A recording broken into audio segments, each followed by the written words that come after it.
पश्चिम से प्रसारित आधुनिक शिक्षा प्रमुख रूप से भौतिकता पर केंद्रित है। जब आंतरिक मन की बात आती है तो वहाँ केवल भगवान में श्रद्धा रखने मात्र की बात करते हुए उसके संबंध में कुछ विशेष चर्चा नहीं है। भारत की जो आधुनिक शिक्षा प्रणाली है, इसे अंग्रेजों ने शुरुआत की। उन्हें मनोविज्ञान के बारे में विशेष कुछ जानकारी नहीं थी। यदि हम केवल आधुनिक शिक्षा के पीछे चलते रहेंगे तो हमारी जीवन भौतिकवादी हो जाएगा और हमारी संस्कृति भी भौतिकवादी हो जाएगी। ऐसी अवस्था सतही होती है। भौतिक वस्तुओं के विषय में विचार करते रहने से पंचेंद्रिय विज्ञान के ज्ञान के अलावा मन को कैसे सुधारना है, इसके बारे में हम कुछ जान नहीं पाते हैं। हमारी मानसिक शांति को भंग करने वाले क्रोध, अहंकार, ईर्ष्या आदि मन से उत्पन्न होते हैं, ना कि पंचेंद्रिय विज्ञान से। मिसाल के तौर पर हमारी आंख किसी नाटक को देखकर सुखद अनुभव कर रही हो, लेकिन यदि मन क्रोध से भरा हो तो उस सुखद अवस्था का प्रभाव मन पर हावी नहीं हो पाता है।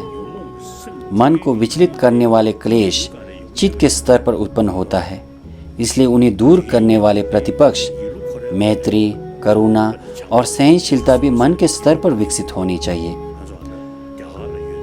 भारत की ज्ञान परंपरा में मनोविज्ञान अत्यंत गंभीर और तर्कसंगत हैं। अपने अनुभव के स्तर पर मैं कह सकता हूँ कि मनोविज्ञान से संबंधित विषय, विशेषकर मन की शांति का विषय,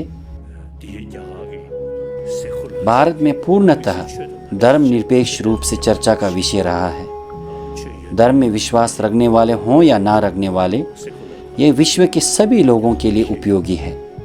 इसलिए मैं पूरी दुनिया में इसे प्रसारित करने का प्रयास कर रहा हूँ। दुनिया के 8 अरब लोगों में से एक मनुष्य होने के नाते मैं लोगों से अनुरोध करता रहा हूँ कि जितना हो सके दयालु बने। यदि हम करुणावान बनेंगे तो हमारा मन प्रसन्न रहेगा, शरीर स्वस्थ रहेगा और लंबी जीवन जिएंगे। इसके समर्थन में मैं किसी धर्म ग्रंथ का आधार नहीं देता हूँ। वैज्ञानिक भी कह रहे हैं कि मनुष्य का स्वभाव करुणाशील है। इसका मुख्य कारण यह है कि हम एक सामाजिक प्राणी हैं। किसी भी सामाजिक प्राणी को समाज में एकत्रित रखने का जो साधन है वह करुणा ही है। इसी प्रकार चिकित्सा वैज्ञानिक भी कहते हैं कि निरंतर क्रोध और निरंतर भय की अवस्था में रहने से हमारी इम्यून सिस्टम, प्रतिरक्षा प्रणाली कमज़ोर हो जाती है।